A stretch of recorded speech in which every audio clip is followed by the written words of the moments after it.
powered by Asian Paints. প্রিয় দর্শক, আমন্ত্রণ জানাচ্ছি নির্মাণ রসায়ন অনুষ্ঠানে পাওয়ার্ড বাই এশিয়ান পেইন্টস। আজ আমরা মূলত কথা বলবো ভবনের স্ট্রাকচারাল ডিজাইন বা কাঠামোগত নকশা নিয়ে, এবং স্ট্রাকচারাল ডিজাইনের কোন ভুলগুলোর কারণে ভবনের কাঠামো দুর্বল হয় এবং নিরাপত্তা বিঘ্নিত হয় সেটি বোঝার চেষ্টা করব। আমাদের আজকের অতিথি প্রকৌশলী রবীন্দ্রনাথ সরকার, যিনি প্রায় 1.5 যুগ ধরে একজন প্রফেশনাল স্ট্রাকচারাল ইঞ্জিনিয়ার হিসেবে কাজ করছেন। স্যার, স্বাগত আপনাকে। Thank you. আপনি বুয়েটে পড়াশোনা করেছেন, দীর্ঘদিন ধরে কাজ করছেন, পি ইঞ্জিনিয়ারিং সার্টিফাইড প্রফেশনাল, এবং যুক্তরাষ্ট্রের আইসিসি থেকেও আপনি সার্টিফাইড।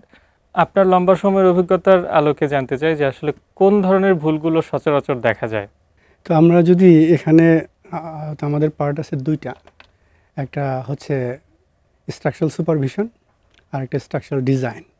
তো এই দুইটাই কিন্তু ইম্পর্ট্যান্ট, কারণ একটা ভবন শুধু ডিজাইন ঠিক থাকলেও কিন্তু কনস্ট্রাকশন ঠিক নাই, তা হবে না। কিন্তু আমরা যদি সুস্থ ভবন বানাতে চাই, এই দুইটাই ঠিক রাখতে হবে। তো অনেস্টলি স্পিকিং, আমি তো অনেক সাইট ভিজিট করি, হয়তো আপনারা দেখেন। তো আমি কোনো খুবই রেয়ার ভবনে আমি দেখেছি যে আর্থকুয়েকের জন্য সাইট সুপারভিশনে হচ্ছে 3টে আর্থকুয়েকের হচ্ছে ডিমান্ড। এক নাম্বার হচ্ছে কলাম যে আমরা দিই, যেমন একটা ফ্লোর উপরে একটা ফ্লোর, তো ওই কলামের যে জোড়া, যাকে হয় টেকনিক্যাল ভাষায় বলে ল্যাপিং, এই জোড়াটা থাকতে হবে এই দুই ফ্লোরের মাঝামাঝি। তো অনেস্টলি স্পিকিং খুবই কম সংখ্যক ভবনে আমরা দেখি যে কলামের জোড়াটা এই মাঝামাঝি আছে। তো গিয়ে দেখি যে বিম কলাম জয়েন্ট যেখানে দুর্বল, যেখানে স্ল্যাব শেষ হয়েছে, ওখানে জয়েন্ট দেওয়া হয়েছে। কিন্তু সাইট ইঞ্জিনিয়ার কিন্তু থাকে সেখানে, ওখানে দক্ষ সাইট ইঞ্জিনিয়ার এরকম 10 বছর 15 বছর এক্সপিরিয়েন্স থাকে। তো হচ্ছে এরপরেও কন্ট্রোল করতে পারছে না। তো বলে যে স্যার এবার হচ্ছে না, পরের ছাদে হবে। তা আবার পরের ছাদে যাই, বলছে এবার হচ্ছে না, পরের ছাদে হবে। তো দেখা যায় বিল্ডিংটাই শেষ হয়ে যাচ্ছে। এটা এক নাম্বার ডিমান্ড। এবার সেকেন্ড ডিমান্ড হচ্ছে আমরা যে রিং ব্যবহার করি কলামে, টাই এবং বিমে স্টিরাপ। তো আর্থকুয়েক কিন্তু এইভাবে আসে, এইভাবে এবং এইভাবে। তো ইদানিং নতুন কোডে আর্থকুয়েক কিন্তু আপওয়ার্ডও আসে, হচ্ছে আপওয়ার্ড ফোর্স। তো আর্থকুয়েকের ফোর্সগুলা কিন্তু হচ্ছে বেশিরভাগ নেয় হচ্ছে স্টিরাপ, যেগুলো এরকম টাই যে আমরা যাকে বলি। এই টাইটা তো সুন্দর করে বাঁধাই করতে হবে, এতে কিন্তু খরচ বেশি তা কিন্তু না। হ্যাঁ, তো টাইটা এভাবে বাঁধাই করে তার কিন্তু হুক দিতে হবে ঠিক মতো 45 ডিগ্রি অ্যাঙ্গেলে, এবং কি বাঁকার পরে 3 ইঞ্চি হতে হবে। তো আমি একদম অনেস্টলি বলি, তো 95% আমরা ভবনে এগুলো কিন্তু আমরা পাই না।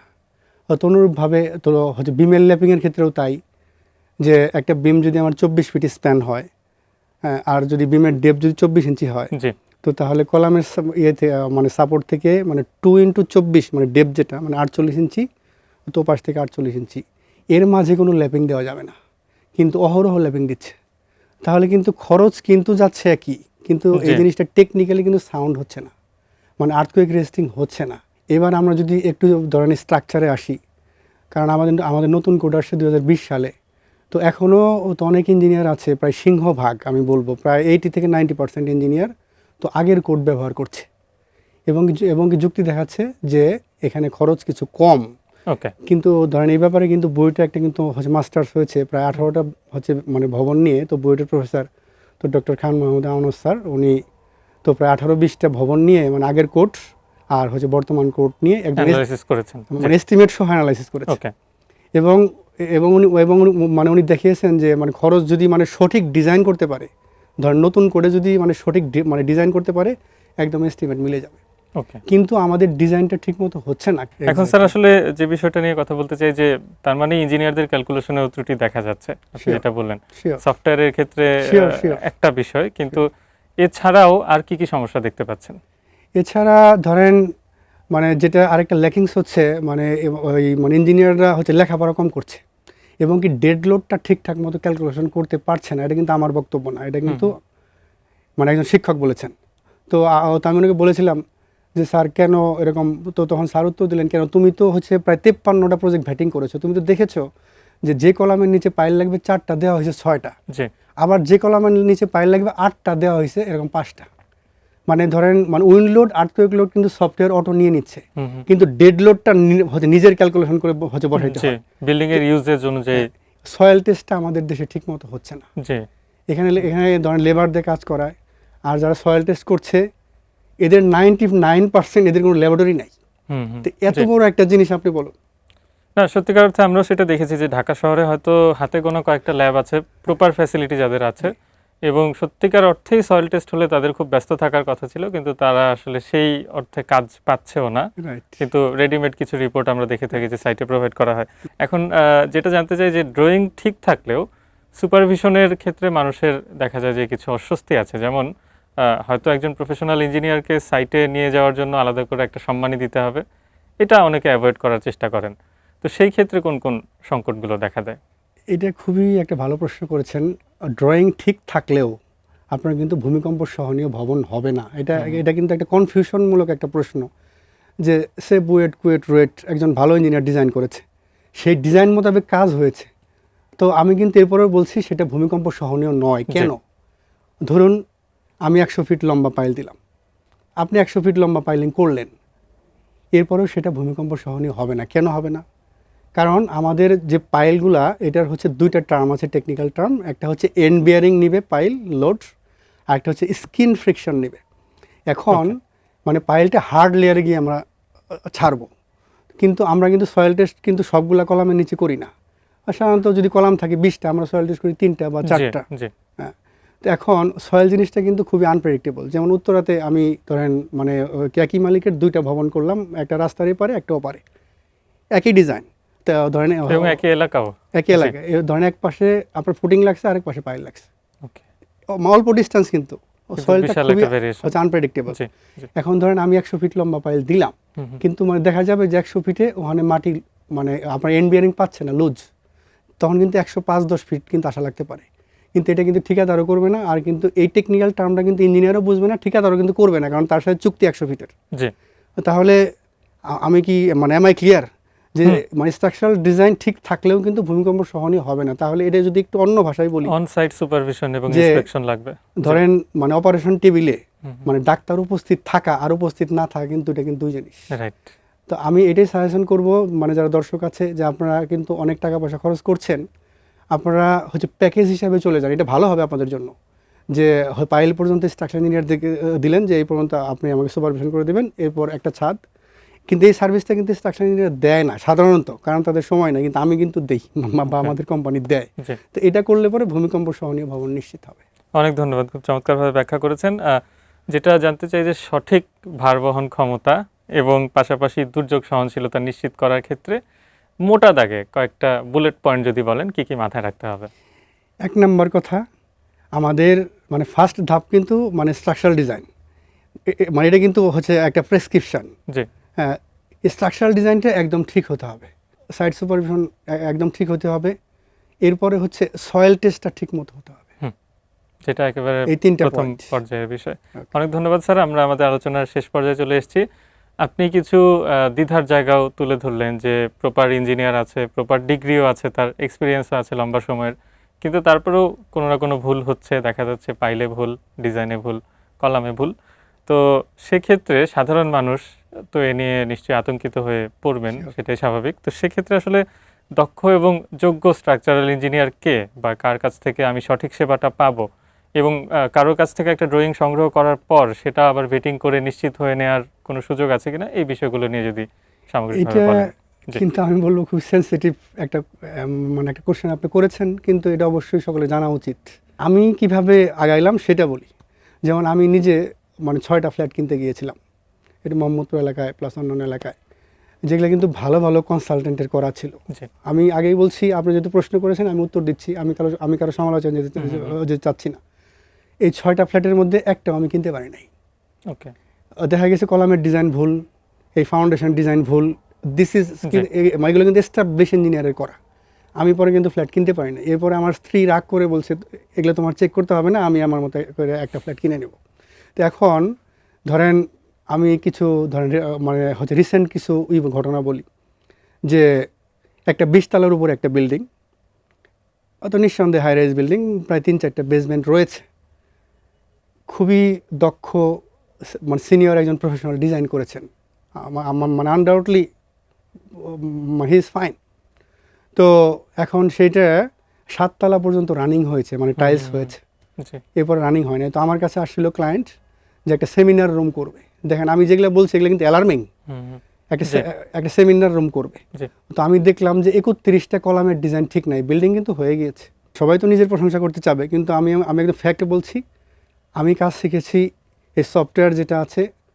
আমি সরাসরি হয়তো আমার যে প্রফেসর আছেন উনি দেশের কথা চিন্তা করে উনি আমাকে একদম হাতে ধরে ধরে শিখিয়েছেন। এই সফটওয়্যারটা খুবই ডেঞ্জারাস একটা জিনিস, এটার সঠিক ব্যবহার না হলে এরকম এরকম কেস ঘটবে। তো উনি আমাকে শিখিয়েছেন এই সফটওয়্যারগুলো ভালো করে শিখতে হবে এবং কি সাথে ম্যানুয়ালও জানতে হবে। তার মানে সাধারণ মানুষের জায়গা থেকে যদি বলি যে ভবন তৈরি হওয়ার পর ভুল ধরা পড়ার চেয়ে তৈরির আগেই বরং জিনিসগুলো ভেটিং করে Sure, নিশ্চিত হয়ে sure, নেওয়া sure, ভালো। sure. এবং সেজন্য নিশ্চয়ই বুয়েট বা অন্যান্য প্রতিষ্ঠানের কাছে গেলে সে ব্যাপারে হয়তো সহযোগিতা পাওয়া যেতে পারে। আপনি যেটা বলছিলেন আপনার প্রফেসর। এটা একটু হৃদয়ে ঢোকাইতে হবে, কারণ এটা কিন্তু একটা জীবন নিয়ে খেলা।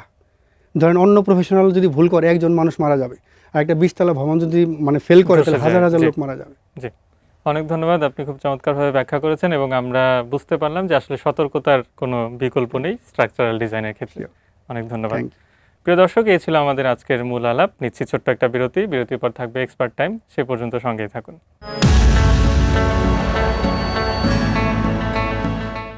Powered by Asian Paints. প্রিয় দর্শক, বিরতির পর নির্মাণ রসায়ন অনুষ্ঠানে আরও একবার স্বাগত জানাচ্ছি। এবারে থাকছে এক্সপার্ট টাইম। সবাইকে স্বাগত জানাচ্ছি আজকের এশিয়ান পেন্টস এক্সপার্ট টাইমে। আজকে আমাদের সাথে আছেন আর্কিটেক্ট তপন কান্তি সরকার। কেমন আছেন? ভালো আছি। আপনার 15 বছরের বেশি এক্সপিরিয়েন্স, এই এক্সপিরিয়েন্সটা জুড়ে আসলে আপনি কোন ধরনের কাজ করেছেন এবং কোনটা আপনার কমফোর্ট জোন কাজের ক্ষেত্রে? 2009-এ বুয়েট থেকে পাশ করে বের হওয়ার পরে 5 বছর জব করেছি আমি, এবং 2014-তে আমি আমার নিজের ফার্ম 3 পয়েন্টস কনসালটেন্ট প্রতিষ্ঠা করি। এই 11 বছরে আমরা রেসিডেন্সিয়াল প্রজেক্ট সাথে পাশাপাশি কমার্শিয়াল, ইন্ডাস্ট্রিয়াল, এমনকি রিলিজিয়াস প্রজেক্টসও আমরা করেছি। আপনার রিসেন্ট করা একটা কাজ, যেটা চিটাগং একটা বেশ নামকরা একটা মসজিদ, যেটা বাঁশখালীতে, এটা বেশ কিছু অ্যাওয়ার্ড পেয়েছে দেখলাম। এই প্রজেক্টটা করার ক্ষেত্রে আসলে ইমোশনাল কি ব্যাপারগুলো ছিল, বা যাদের জন্য প্রজেক্টটা ডিজাইন করেছেন সেই ক্ষেত্রে কি কি ব্যাপার আপনি মাথায় রেখেছিলেন? ভিজিট করার জন্য প্রথম আমরা যখন ওই গ্রামে যাই, তখন আসলে গিয়ে দেখেছি এখানে অলরেডি একটা সিঙ্গেল স্টোরি একটা মস্ক আছে, এবং সেটা প্রায় 35 বছরের পুরনো ছিল। তো আমাদের প্রথমে যে চিন্তাটা ছিল যে এই প্রজেক্টটা আমরা কোনোভাবেই এনক্লোজড করব না বা ইন্ট্রোভার্ট কোনো প্রজেক্ট করব না, এই প্রজেক্টটা হবে নেচারের সাথে ওপেন। ফাউন্ডেশন থেকে শুরু করে যখন আমরা আসলে সুপারস্ট্রাকচার করেছি, প্রতিটা ক্ষেত্রে আমাদের মাথায় একটা বিষয় ছিল, সেটা হচ্ছে স্যালানিটির বিষয়টা, এটা কিভাবে আমি কন্ট্রোল করব। যে কারণে প্রতিটা স্টেজে আমরা অত্যন্ত যত্ন সহকারে অ্যান্টিসল্ট যে কেমিক্যাল, সেটা প্রত্যেকটা ক্ষেত্রে আমরা ব্যবহারকে এনশিওর করেছি।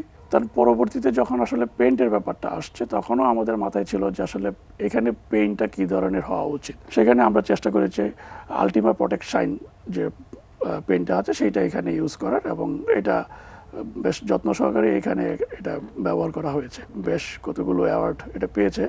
এটা আমাদের জন্য খুব আনন্দের এবং একটু গর্বেরও বিষয় যে আমাদের বাংলাদেশের যে হাইয়েস্ট অ্যাওয়ার্ড, যেটা আইবি অ্যাওয়ার্ড, এটা আমরা 2023-এ পেয়েছি। কিন্তু এছাড়াও আমাদের 2024-এ কমনওয়েলথ অ্যাসোসিয়েশন অফ আর্কিটেক্টস, যেটা আমরা সংক্ষেপে বলি সিএ অ্যাওয়ার্ড, ওটাতেও আমরা সোশ্যাল ইম্প্যাক্ট অ্যাওয়ার্ড পেয়েছি। এবং তারও আগে 2022-এ আরও বেশ কয়েকটি আন্তর্জাতিক স্বীকৃতি এই প্রজেক্টটি লাভ করেছে, এবং তার মধ্যে অন্যতম হচ্ছে অপেল অ্যাওয়ার্ড এবং আর্কিটেকচার মাস্টার প্রাইজ। এটা সত্যি বাংলাদেশের জন্য এবং বাংলাদেশি হিসাবে আমার প্রাউড ফিল হচ্ছে, একটা ইমোশনাল প্রজেক্ট এতগুলো অ্যাচিভমেন্ট করেছে। বুয়েট এরিয়া একটা জায়গা থাকে যেটা হচ্ছে দেখা যাচ্ছে যে ওয়াশরুমের অপোজিটের ওয়াল, বা দেখা যাচ্ছে যে আমার বারান্দা থেকে যে ওয়ালটা আসতেছে সেখান থেকে দেখা যাচ্ছে ড্যাম বা পানি সবার আগে বিল্ডিংয়ের মধ্যে দেখা যায়। এই জায়গাটার জন্য সলিউশন, যেহেতু কেমিক্যালের কথা বললেনি, কোন ধরনের সলিউশন অ্যাকচুয়ালি আমরা সাজেস্ট করতে পারি?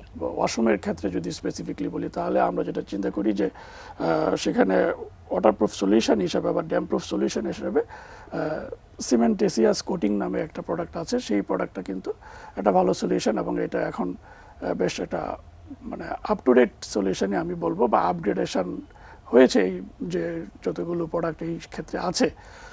এটা আমরা এখন অনেককে সাজেস্ট করছি যে এই প্রোডাক্টটা ব্যবহার করেন। বেসমেন্টের কথা চিন্তা করি, তখন আবার আমাদেরকে কিছু মেমব্রেন আমরা সাজেস্ট করি।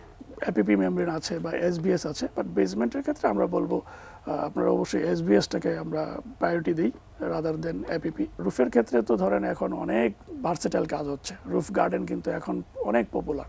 রুফ গার্ডেনিংয়ের ক্ষেত্রে বেশ কিছু লেয়ারিং মেনটেন করতে হয়। সেটার ক্ষেত্রে ড্যাম ব্লক টুকে নামে একটা প্রোডাক্ট আছে, সেটা ব্যবহার করা যেতে পারে, যেটা একাধারে ড্যাম প্রুফ এবং অ্যান্টিসল দুইটা কাজেই কিন্তু সে করে দিচ্ছে। ছাদটা আমাদের খুব কাছের, কিন্তু টপ ফ্লোরে যারা থাকে তারা আসলে খুব একটা আনন্দের সাথে থাকতে পারছে না।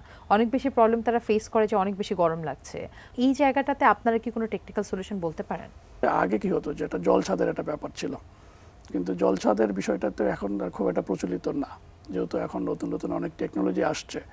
ড্যাম প্রুফ ফাইবার টেক এই প্রোডাক্টটা কিন্তু একাধারে আপনি মানে ছাদে যখন আপনি ইউজ করবেন, এটা হচ্ছে অনেকটা ইলাস্টিক প্রপার্টির মতো, কারণ যখন এটা হিট সে নেয়, যে বেশিরভাগ অংশটা কিন্তু সে রিফ্লেক্ট করে, যেখানে খুব অল্প পরিমাণেই কিন্তু আসলে এটা ভিতরে প্রবেশ করে। সেই কারণে কী হয়, যে ইমিডিয়েট যে নিচের ফ্লোরটা থাকে সেটা কিন্তু কম্পারেটিভলি কুল থাকে।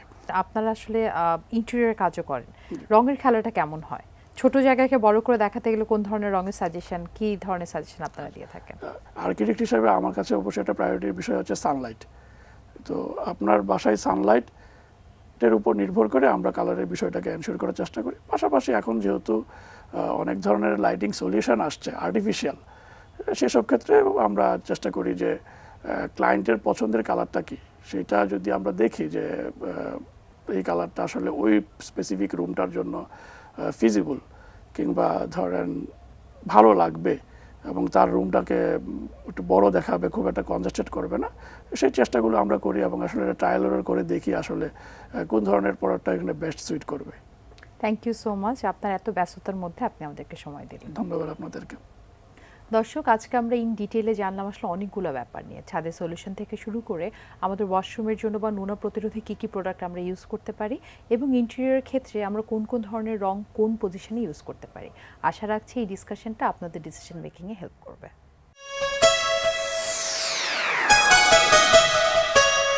এই ছিল আমাদের আজকের অনুষ্ঠান। আপনার যদি কোনো প্রশ্ন, মতামত বা পরামর্শ থেকে থাকে জানাতে পারেন স্ক্রিনে দেখানো ইমেল ঠিকানার মাধ্যমে। ভালো থাকুন, সুস্থ থাকুন, এটিএন নিউজের সঙ্গেই থাকুন।